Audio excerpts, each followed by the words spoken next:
ونصلي ونسلم على سيدنا ومولانا محمد رسوله النبي الأمين المكين الحنين الكريم الرؤوف الرحيم وعلى آله الطيبين الطاهرين وصحبه كرام المتقين المنتجبين المخلصين وعلينا معهم أجمعين. أما بعد فأعوذ بالله من الشيطان الرجيم. بسم الله الرحمن الرحيم. قال الله تبارك وتعالى في كلامه المجيد والفرقان الحميد: الذين يؤمنون بالغيب ويقيمون الصلاة ومما رزقناهم ينفقون. صدق الله مولانا العظيم. معزز و محترم سامعین و حاضرین، اللہ رب العزت کی خاص توفیق سے اور اس کی خاص لطف و عنایت سے ہم سب آج اس مبارک دن میں عید الفطر کی نماز کے لیے اللہ رب العزت کی بارگاہ میں حاضر ہیں۔ اللہ رب العزت ہم سب کی حاضری قبول فرمائے اور ہم سب کے لیے اس حاضری کو بخشش اور مغفرت کا ذریعہ بنائے۔ اس طرح خوشی کے دن اللہ رب العزت ہمیں بار بار دیکھنا نصیب فرمائے۔ مختصر وقت میں میں نے چاہا کہ حالات حاضرہ کے تحت جو مسائل اور جو حالات، جو پریشانیاں کمزور طبقہ افراد کے لیے پیدا ہوئی ہیں وائرس کی وجہ سے، جو لاک ڈاؤن ہوا، اس میں جو متوسط طبقے کے افراد ہیں اور مالی لحاظ سے جو قوت والے افراد ہیں، وہ طبقہ ہے، وہ حالات نے زیادہ تر انہیں پریشان نہیں کیا۔ کسی حد تک، بلکہ کافی حد تک انہوں نے حالات پہ قابو پایا، لیکن جو کمزور طبقہ ہے ہمارے معاشرے میں مالی لحاظ سے، وائرس کی وجہ سے جو طویل ترین لاک ڈاؤن ہوا ہے، اس نے کمزور طبقہ افراد کو بہت پیچھے کر دیا ہے۔ ان کے مصائب، ان کی پریشانیاں بہت زیادہ بڑھ گئی ہیں۔ اس حوالے سے میں نے چاہا کہ چونکہ صدقہ فطر بھی لوگوں نے دینا ہے، بعض دے چکے ہیں، بعض دیں گے، اس کے مسائل بھی چند ایک انشاءاللہ گفتگو کے آخر میں لیں گے، اسی سے ہماری گفتگو متعلق ہو جائے گی۔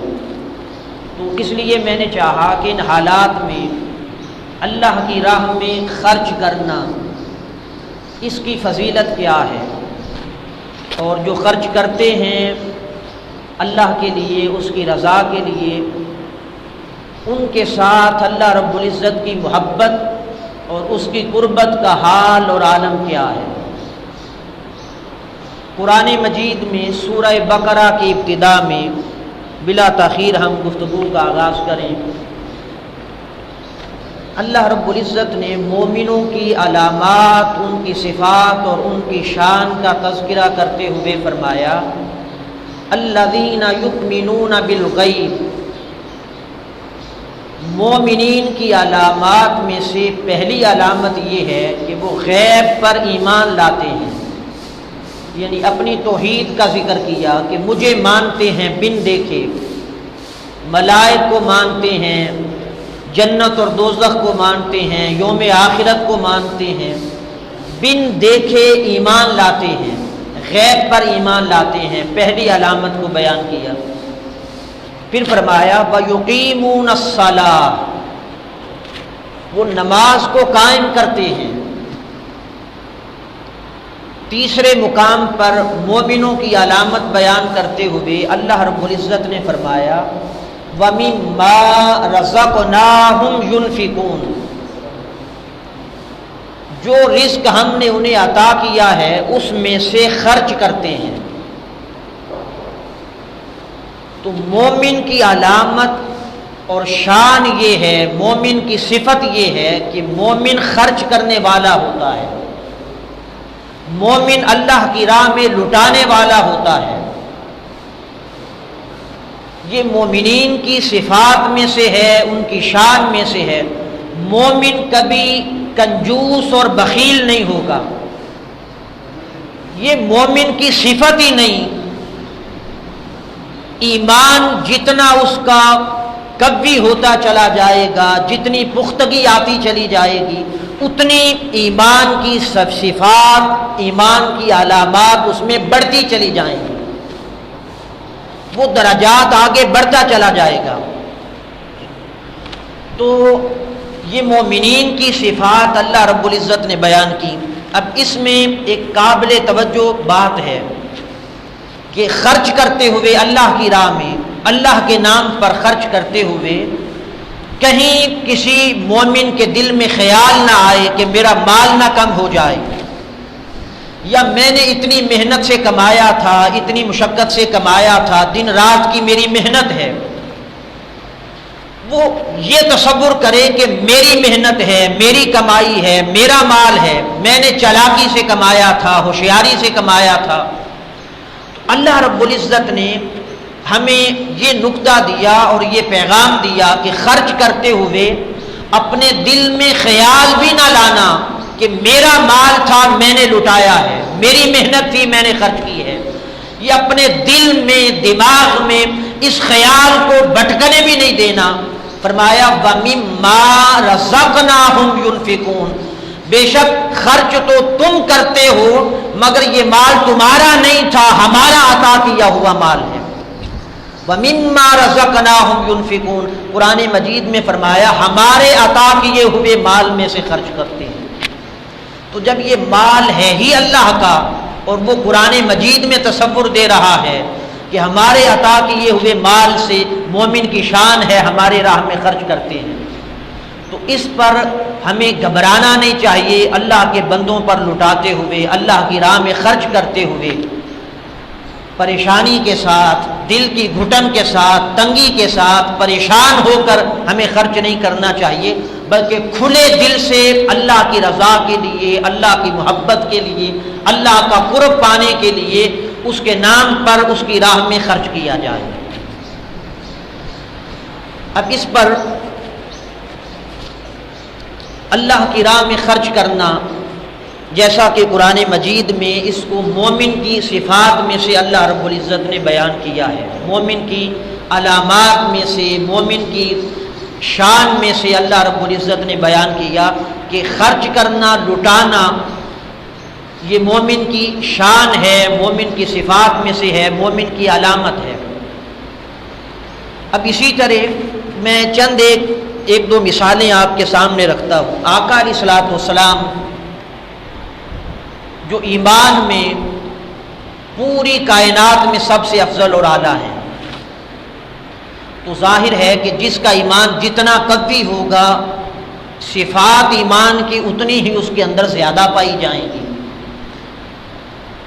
اتنی ہی مومنین کی شان، علامات اس ذات میں زیادہ پائی جائیں گی۔ اب اگر ہم آقا علیہ الصلوۃ والسلام کی سیرہ طیبہ کا مطالعہ کریں تو سخاوت کے حوالے سے جو بات ہمارے سامنے آتی ہے، آقا علیہ الصلوۃ والسلام نہ صرف سخی تھے بلکہ حضور علیہ السلام کی ذات اقدس میں شان جواد پائی جاتی تھی، جواد تھے آقا علیہ الصلوۃ والسلام۔ اب سخی میں اور جواد میں ایک فرق ہے،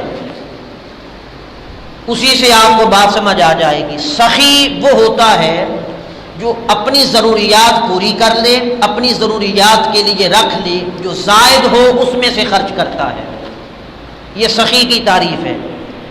سخی اپنی ضروریات پوری کرنے کے بعد یا ان کے لیے بچا کے رکھنے کے بعد بقیہ میں سے کچھ خرچ کرتا ہے، مگر جو جواد ہوتا ہے وہ اپنی ضروریات کو نہیں دیکھتا کہ میری ضرورت پوری ہوگی یا کیسے پوری ہوگی۔ اس کے در پہ کوئی سائل آ جائے، صدا کر دے، وہ اپنی ضرورت نہیں دیکھتا، سائل کو جو کچھ ہوتا ہے عطا کر دیتا ہے، سائل پہ لٹا دیتا ہے، سائل پہ خرچ کر دیتا ہے۔ یہ سخی اور جواد میں فرق ہے۔ تو جب آپ نے اس فرق کو سن لیا تو آقا علیہ الصلوۃ والسلام کی ذات اقدس سخی نہ تھی، حضور علیہ السلام مقام جوادیت پر فائز تھے۔ آقا علیہ الصلوۃ والسلام کی بارگاہ میں بڑا مال غنیمت آیا، ہزاروں لاکھوں اشرفیوں کے ڈھیر لگ جاتے، سونے چاندی کے ڈھیر لگ جاتے۔ سیرت مصطفیٰ کا اگر ہم مطالعہ کریں، وہ مال ایک دن یا اس سے زائد عرصہ آقا علیہ السلام کی بارگاہ میں نہ رہتا، ڈھیر لگے ہوتے سونے چاندی کے۔ جو مال آتا آقا علیہ السلام اعلان فرماتے، مدینہ کے غرباء، فقراء، مساکین، یتاما سارے آ جائیں، جتنا مال ہوتا آقا علیہ السلام سارا مال اسی لمحے تقسیم فرما دیتے۔ حتیٰ کہ سارا مال تقسیم کر چکے ہوتے، کوئی صاحب بعد میں آتا، وہ رہ جاتا، اسے نہ ملتا، سارا مال لوٹا چکے ہوتے، وہ آتا تو آقا علیہ السلام مسکرا پڑتے اور فرماتے میرے پاس تو جو کچھ تھا سارا لوٹا چکا ہوں، سارا تقسیم کر چکا ہوں، اب تم آئے تاخیر سے ہو مگر خالی نہ جاؤ، مدینہ کے بازار میں چلے جاؤ، جس کے نام پر ادھار سودا لے جاؤ، جو چاہیے لے جاؤ، میرے پاس جب مال آئے گا میں چکا دوں گا۔ یہ آقا علیہ السلام کی ذات اقدس میں سخا کا، جوادیت کا یہ عنصر اس قدر عروج اور عظمت کے ساتھ پایا جاتا تھا۔ تو جتنا جس کا ایمان قوی ہوتا چلا جائے گا، صفات مومنین کی اس کی ذات میں اسی قدر قوت کے ساتھ پائی جائیں گی۔ مولا کائنات سیدنا علی المرتضیٰ شیر خدا رضی اللہ تعالیٰ، ان کو آقا علیہ السلام نے فرمایا من کنت مولاہ فہذا علی مولا، جس کا میں مولا ہوں اس کا علی مولا ہے۔ کل مومنین کا مولا، ایمان والوں کا مولا، مولا کائنات علی المرتضیٰ شیر خدا رضی اللہ تعالیٰ آپ کو بنا دیا۔ اب وہ کائنات کے کل مومنین مومنات کا مولا بنے ہیں، ان کے ایمان کا معیار عظمت آقا علیہ السلام نے بڑھا دی، تو قاعدے کے مطابق ان کے ایمان میں صفات اور علامات بھی چاہیے تھی، اسی قدر زیادتی کے ساتھ پائی جاتی۔ تو مولا کائنات کی بارگاہ میں آپ کے در پر جب بھی کوئی سائل آیا ہے، کوئی عائل آیا ہے، کوئی فقیر آیا ہے، پوری تاریخ مولا کائنات کو اٹھا لیں، آپ کی سیرت کو اٹھا لیں۔ میں ذمہ داری سے بات کہہ رہا ہوں، آپ کے در پر جب کسی سائل نے صدا کی ہے، مولا کائنات کے در سے کبھی کوئی خالی نہیں لوٹا۔ حتیٰ کہ ایک روز مسجد نبوی میں حالت نماز میں تھے، جماعت ہو رہی ہے، نماز کی حالت میں ہے کہ میں فقیر ہوں، حاجت مند ہوں، مجھے کچھ دو۔ اے اللہ کے رسول کی مسجد میں نماز پڑھنے والوں میری مدد کرو۔ جب اسے کچھ نہ ملا، خالی لوٹنے لگا، تو مولا کائنات نے حالت نماز میں اپنا ہاتھ اس طرح باہر نکالا، اشارہ تھا میری انگلی میں جو انگوٹھی ہے اس کو نکال کے لے جاؤ۔ اپنی انگوٹھی دوران نماز ہاتھ آگے کیا، اس نے انگوٹھی اتاری لے کے چلا گیا۔ فرمایا علی کی ذات گوارا نہیں کرتی رسول کی مسجد میں کوئی سائل آئے اور خالی لوٹ جائے، یہ سخی کی شان نہیں، اس کے پاس آ کے کوئی صدا کرے کوئی حاجت مند اور وہ اسے خالی لوٹا دے۔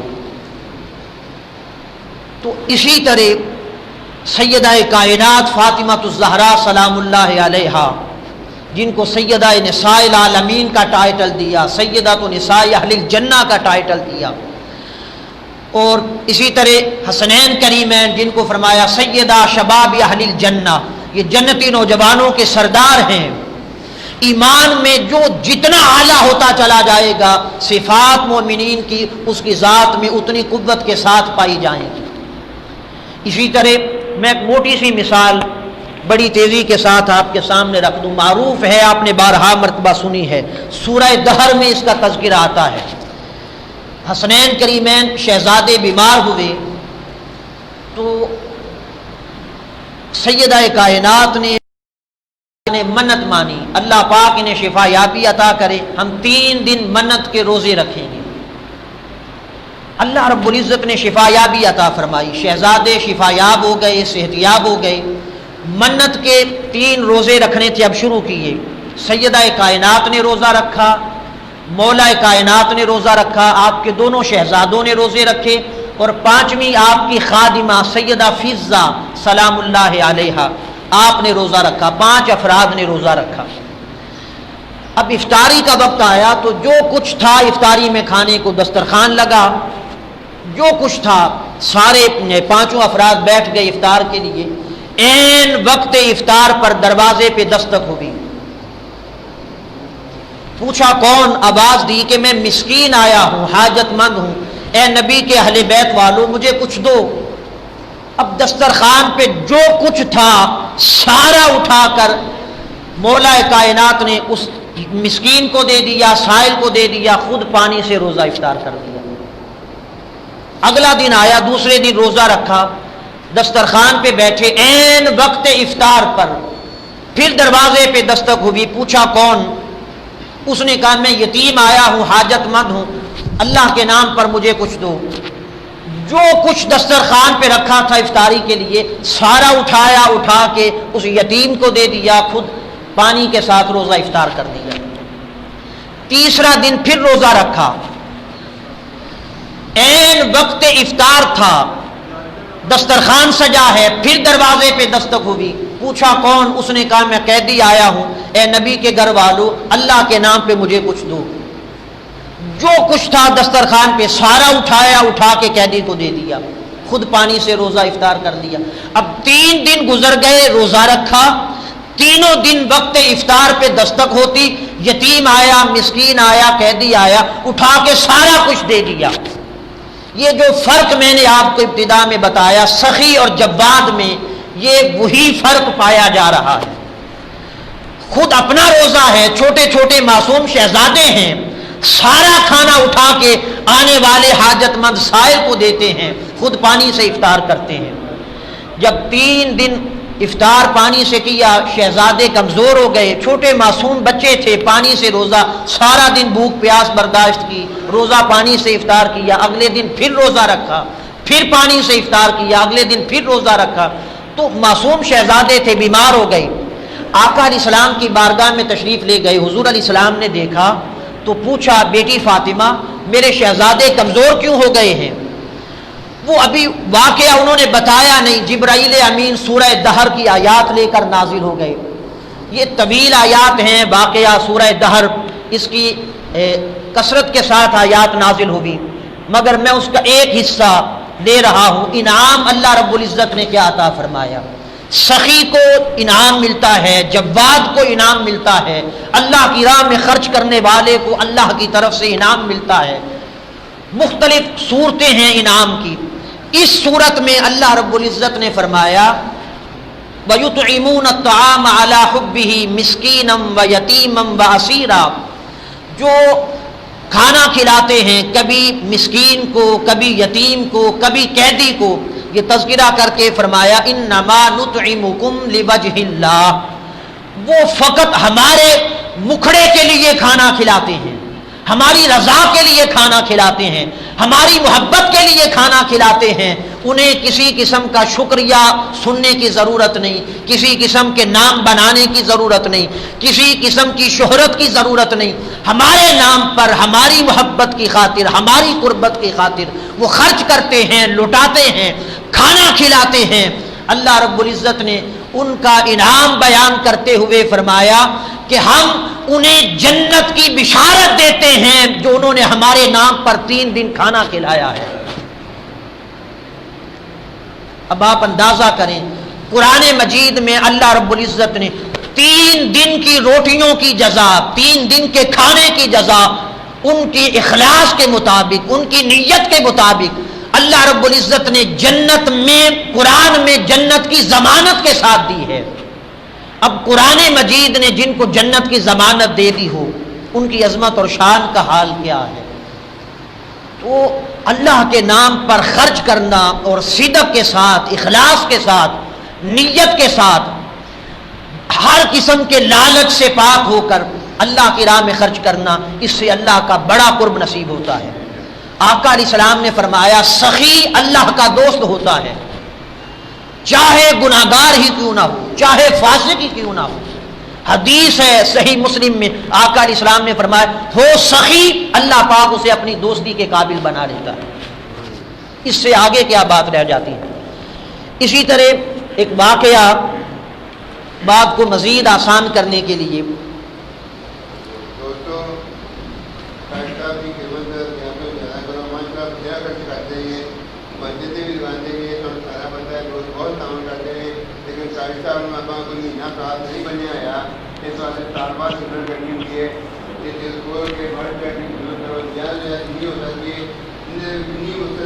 اپنی بات کرے اللہ تعالیٰ ان سے زیادہ برتنا پاتا ہے۔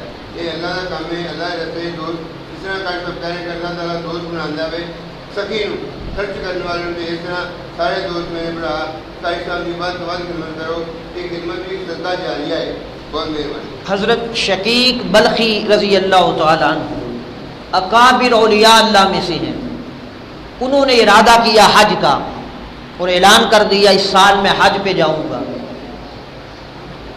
لوگوں نے جیسے جیسے سنا کہ شقیق بلخی حج میں جائیں گے، اس علاقے کے لوگ، بلخ کے رہنے والے، کثرت کے ساتھ انہوں نے بھی اپنا ارادہ بنا لیا، تیاری شروع کر دی، اللہ کے ولی کے ساتھ ان کی سنگت میں، رفاقت میں حج کی سعادت حاصل کریں گے۔ عین وقت حج آیا، جب سفر شروع کرنا تھا، انہوں نے انکار کر دیا شقیق بلخی رضی اللہ تعالیٰ عنہ، میری کوئی مجبوری بن گئی ہے جس وجہ سے میں نہیں جا رہا۔ اب لوگوں نے طرح طرح کی باتیں بنانی شروع کر دی، کسی نے کہا انہوں نے پیسہ کاروبار میں لگا لیا ہے، کسی نے کچھ کہا، کسی نے کچھ کہا، جتنے منہ اتنی باتیں، آپ نے انکار معذرت کر لی۔ قافلہ چلا گیا، وہاں پہ پہنچے، حج ادا کیا، تو اس قافلے میں ایک اولیاء کی جماعت تھی، انہوں نے صحن کعبہ میں ملائکہ کی جماعت کو اترتے دیکھا، وہ فرشتے اترے اور کلام کرنے لگے۔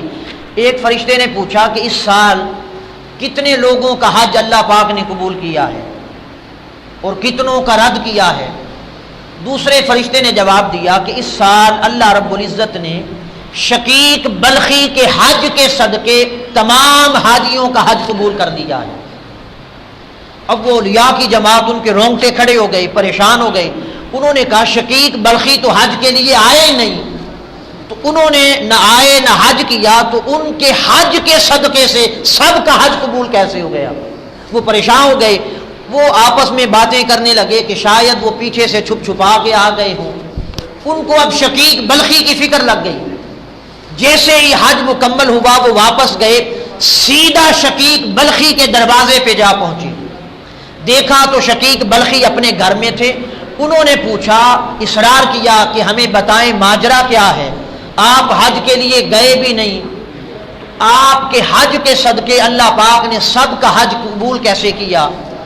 ان کے اصرار پر شقیق بلخی نے کہا اور تو مجھے کسی چیز کا علم نہیں، میرا مکمل ارادہ تھا حج کا، میں راستے سے گزر رہا تھا، میں نے ایک خاتون کو دیکھا، وہ خاتون راستے میں مردار پڑا تھا، چھری لے کر اس مردار کا گوشت اتار رہی تھی، میں دیکھتا رہا، وہ گوشت اس نے بنایا، اتار کے چل پڑی، میں اس کے پیچھے چل پڑا، میں اس کے دروازے پہ پہنچا تو دروازے سے دیکھا اس نے گوشت صاف کیا، دھویا، اس کو ہنڈیا میں رکھ دیا، جب پکانے لگی میں گھر میں داخل ہوا، میں نے کہا خاتون یہ کیا کر رہی ہو؟ مردار جانور کا گوشت اس کو پکانے کے لیے چولہے پہ رکھ دیا ہے۔ اس نے کہا کئی دن گزر گئے میرے گھر میں چولہا نہیں جلا، میرے بچے بھوک سے مرنے کے قریب ہیں، میں نے کہا چلو مردار سے ہی صحیح ان کی جان تو بچائی جائے، چاہے مردار ہی کھلا دوں، اس لیے مردار یہ گوشت بنا کے لے کے آئی ہوں۔ شقیق بلخی کہتے ہیں خدا کی قسم مجھے حج کرنا بھول گیا، میں نے کہا حج بعد میں کبھی کر لیں گے، جتنا میرے پاس زاد سفر تھا حج کا وہ سارا میں نے اٹھایا اس خاتون کو دے دیا۔ میں نے کہا اس سے اپنا سامان کھانے پینے کا لے آؤ، اللہ پاک تمہیں تمہاری مدد کرے، یہ مردار سارا گوشت اٹھا کے باہر پھینک دو۔ آپ نے فرمایا کہ یہ عمل میں نے کیا ہے، حج کرنے نہ میں گیا نہ میں نے حج کیا، اللہ پاک نے میری صورت میں ایک فرشتہ پیدا کر دیا، اس فرشتے نے میرے نام کا حج ادا کیا، اس حج کے صدقے سے اللہ پاک نے سب حجاج کا حج قبول کر دیا ہے۔ اللہ رب العزت کو ہماری عبادات کی، ہمارے سجدوں کی، ہماری نمازوں کی، ہماری ریاضتوں کی حاجت اور ضرورت نہیں، وہ ہماری عبادتوں سے پاک ہے۔ ہم عبادت کریں یا نہ کریں اس کی ذات اس سے بے نیاز ہے، نہ ہمارے عبادت کرنے سے اس کی ذات بڑھتی ہے، نہ ہم عبادت نہ کریں تو اس کی ذات، اس کی عظمت اور شان کم ہوتی ہے۔ وہ ان چیزوں سے بے نیاز ہے، وہ چاہتا ہے میرے بندوں سے پیار کرو، میرے بندوں سے محبت کرو، میرے بندوں کی مدد کرو، میرے بندوں کے ساتھ تعاون کرو، انہیں خوش کرو، ان کی مدد کرو، ان کے ساتھ اخلاق سے، پیار سے، محبت سے میٹھے بول بولو، انہیں خوش کرو، انہیں راضی کرو۔ بندے خوش ہو گئے تو اس سے اللہ کی محبت اور رضا بھی ملتی ہے۔ وہ حدیث بندے تو بندے رہے، حدیث آپ نے بخاری کی سنی ہوگی، ایک خاتون نے بلی کو پیاسا مار دیا تھا، اس کو باندھ کر پیاسی حالت میں بلی مر گئی، اللہ پاک نے اس کی زندگی کی ریاضت کو رد کر کے دوزخ میں ڈال دیا۔ بلی پہ ظلم کرنے سے اللہ نے دوزخ میں ڈال دیا۔ ایک فاحشہ، بخاری کی حدیث ہے، صحیح بخاری کی، فاحشہ بدکارہ عورت تھی، اس نے پیاسا کتا دیکھا، اپنا موزہ اتارا، اس کو کنویں میں ڈالا، پانی نکالا، کتے کو پانی پلا دیا، اس کتے کی جان بچ گئی، پیاسا کتا، اس کی جان بچ گئی۔ اللہ پاک نے اس کی ساری زندگی کی بدکاری کو معاف کر کے ایک کتے کی جان بچانے پر اسے جنت میں داخلہ عطا کر دیا۔ آپ اندازہ کریں، اللہ پاک تو اپنے چاہتا ہے میری مخلوق سے محبت کرو، میرے بندوں سے پیار کرو۔ آخری حدیث پہ گفتگو کو ختم کرتا ہوں، بخاری مسلم کی حدیث ہے، متفق علیہ، داؤد دیگر کثیر تعداد میں حدیث کتب میں آئی ہے۔ آقا علیہ الصلوۃ والسلام نے ارشاد فرمایا قیامت کے دن اللہ پاک ایک شخص کو اپنی بارگاہ میں بلائے گا اور بلا کے فرمائے گا، اللہ پاک سخی کو، جس کو مال دیا تھا، اس کو بلا کے فرمائے گا کہ میں دنیا میں بھوکا تھا، تو نے مجھے کھانا نہیں کھلایا، میں پیاسا تھا، تو نے مجھے پانی نہیں پلایا۔ پھر ایک کو بلائے گا، اللہ پاک فرمائے گا میرے پاس لباس نہیں تھا، کپڑے نہیں تھے، تو نے مجھے لباس نہیں پہنایا۔ اب وہ شخص پریشان ہو جائے گا، عرض کرے گا باری تعالیٰ تو تو خالق ہے، تجھے کیا ضرورت کھانے کی، تجھے کیا ضرورت پینے کی، تجھے کیا ضرورت لباس کی، تو سب کو کھلانے والا ہے، سب کو پلانے والا ہے، سب کو پہنانے والا ہے، ساری دنیا کل مخلوق کھاتی ہی تیرا ہے، پیتی ہی تیرا ہے، سب کچھ کرم تو تیرا ہے، تجھے بلا کھانے کی، پینے کی، لباس کی ضرورت کیا ہے؟ حدیث میں ہے، بخاری مسلم کی متفق علیہ حدیث، آقا علیہ السلام نے فرمایا وہ تیرے علاقے میں، تیرے محلے میں، تیرے پڑوس میں وہ میرا فلاں بندہ رہتا تھا جس کے گھر میں کئی دنوں سے چولہا نہیں جلا تھا، جو پیاس کی شدت میں رہتا تھا، جو عید والے دن بھی جس کو پہننے کے لیے نیا لباس میسر نہیں تھا، پرانا دھو کے پہن آیا تھا، جس کے پاس لباس نہیں، چولہا نہیں جلتا تھا، اگر تو اسے کھلا دیتا تو میں سمجھتا تو نے مجھے کھلایا ہے، تو اسے پلا دیتا میں سمجھتا تو نے مجھے پلایا ہے، تو اسے نیا جوڑا پہنا دیتا تو میں سمجھتا تو نے مجھے پہنایا ہے۔ اللہ پاک فرمائے گا تو نے اس کا کوئی خیال، اس کو نہ کھلایا، نہ پلایا، نہ پہنایا، گویا تو نے مجھے ان چیزوں سے محروم کر دیا۔ آپ اندازہ کریں، کھلانا بندے کو ہے، پلانا بندے کو ہے، لباس پہنانا بندے کو ہے، مگر اللہ پاک اس عمل کی عظمت کو بڑھانے کے لیے اپنی ذات سے تعبیر کرتا ہے، کھلاؤ کے بندے کو تصور یہ دیتا ہوں تو نے مجھے کھلایا ہے، پلاؤ کے بندے کو تصور تمہیں یہ دیتا ہوں تم نے مجھے پلایا ہے۔ تو حاضرین محترم، اس عنوان پر بہت کثرت کے ساتھ آقا علیہ السلام نے ترغیب دی ہے، مخلوق پر خرچ کرنے کی اہمیت کو اجاگر کیا ہے، بات اور عرض کرنے کا اور اس موضوع کو بالخصوص آج اس خوشی کے موقع پر لینے کی میری نیت، میرا ارادہ، میری غرض یہ تھی کہ کے تحت وائرس کی وجہ سے جو طویل ترین لاک ڈاؤن رہا ہے، اس نے غریب طبقے کو، کمزور طبقے کو مالی لحاظ سے بہت نقصان میں مبتلا کیا ہے۔ اس میں جن لوگوں کو اللہ رب العزت نے قوت دی ہے، طاقت دی ہے، جو متوسط درجے کے لوگ ہیں، اور ان کے علاوہ جو مالی لحاظ سے قوت میں زیادہ ہیں، وہ افراد ضرور اپنے اپنے جو غرباء ہیں، فقراء ہیں، مساکین ہیں، یتیم ہیں، بیوائیں ہیں، کمزور طبقے کو دیکھیں، ان کی مدد کریں، ان کا خیال کریں، کھانے کے لیے، پینے کے لیے، پہننے کے لیے، جیسے حدیث میں آپ نے سنا، ضرور ان کا خیال کریں۔ اس پر اللہ رب العزت آپ کو بہت برکتیں عطا فرمائے گا، اپنا قرب عطا فرمائے گا، اجر عطا فرمائے گا۔ اور اس لیے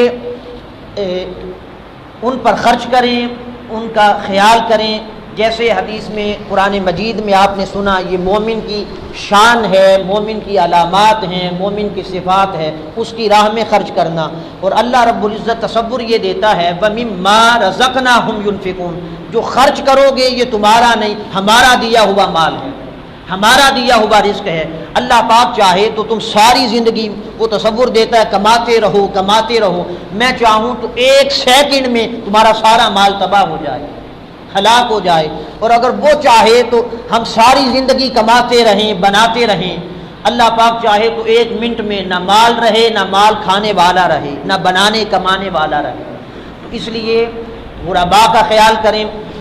5 منٹ اور کہہ رہے ہیں تو صدقہ فطر کے حوالے سے اب آپ سماعت کرنے، 1-2 مسائل ضروری ہیں۔ جو صدقہ فطر یہ مالک نصاب شخص پر واجب ہے۔ آقا علیہ الصلوۃ والسلام نے حکم ارشاد فرمایا ہے کہ فطر کو خوش دلی سے ادا کیا کرو، تمہارے روزوں میں جو کمی رہ گئی ہے، جو کوتاہی رہ گئی ہے، صدقہ فطر کی وجہ سے اللہ پاک اس کمی کو پورا فرما دے گا۔ ایک دیلمی کی حدیث میں آقا علیہ السلام نے فرمایا تمہارے روزے زمین اور آسمان کے درمیان معلق رہتے ہیں، یعنی مقام قبولیت تک نہیں جاتے جب تک صدقہ فطر ادا نہ کر دیا جائے۔ تو اس لیے صدقہ فطر ادا کرنا یہ روزوں کی قبولیت کے لیے بھی ضروری ہے، تاکہ روزے فطر کے ادا کرنے کے بعد مقام قبولیت تک جا سکیں۔ اور ویسے بھی آقا علیہ السلام نے حکم ارشاد فرمایا ہے فطر کو خوش دلی سے ادا کیا کرو۔ مالک نصاب شخص پر صدقہ فطر واجب ہوگا۔ اب نصاب کا مالک کون ہوگا؟ وہی نصاب ہے جو زکوٰۃ کا نصاب ہے۔ 7.5 تولہ سونا ہو، 52.5 تولے چاندی ہو، یا 52.5 تولے چاندی کی مقدار میں کسی کے پاس مال، نقد کیش پیسہ پایا جائے، یا مال تجارت اس کا کاروبار ہو اتنی مقدار میں جتنی قیمت 52.5 تولے چاندی کی ہے، اتنا پیسہ یا اتنا سونا یا اتنی چاندی یا اتنا مال تجارت کسی کے پاس ہے، اس پر صدقہ فطر واجب ہو جائے گا۔ اس میں گھر میں جو ضروری سامان ہے، ضروریات سے زائد، ایک تو ضرورت کا ہے جو استعمال میں ہے، اس سے زائد اگر کسی کے گھر میں برتن ہیں، کپڑے ہیں، کوئی بھی سامان، وہ 52.5 تولے چاندی کی قیمت کو پہنچ جائے، اس پر بھی صدقہ فطر واجب ہو جائے گا۔ سونا، چاندی، مال تجارت اور نقد کیش، مگر صدقہ فطر میں جو ضروریات سے زائد سامان آئے گا وہ اس کی قیمت 52.5 تولے چاندی کو پہنچ جائے گی، اس پر بھی صدقہ فطر واجب ہو جائے گا۔ اب صدقہ فطر نصاب آپ نے سن لیا، ہر شخص اپنا اپنا دیکھ لے کہ کس کس کے پاس نصاب پایا جاتا ہے، وہ 52.5 تولے چاندی یا اس کی قیمت اگر کسی کے پاس پائی جاتی ہے وہ اپنے آپ کو دیکھ لے، صدقہ فطر اس پر واجب ہو جائے گا۔ اب صدقہ فطر جس پر واجب نہیں بھی ہے، اگر اس کے پاس استطاعت ہے، مقدار تھوڑی ہے جو کم از کم ہے، اس کو بھی چاہیے کہ صدقہ فطر ادا کر دے خوش دلی کے ساتھ، تاکہ روزوں میں جو کمی بیشی، جو لغو کلام کر چکا ہے، جو سستی کر چکا ہے، اللہ پاک اس کی برکت سے اس کمی کو پورا فرما دے گا۔ جو نصاب کا مالک نہیں اسے بھی چاہیے وہ ادا کر دے، اللہ پاک اسے اجر اور فضیلت عطا فرمائے گا۔ اب جو مالک نصاب ہے اس کے گھر میں جتنے افراد ہیں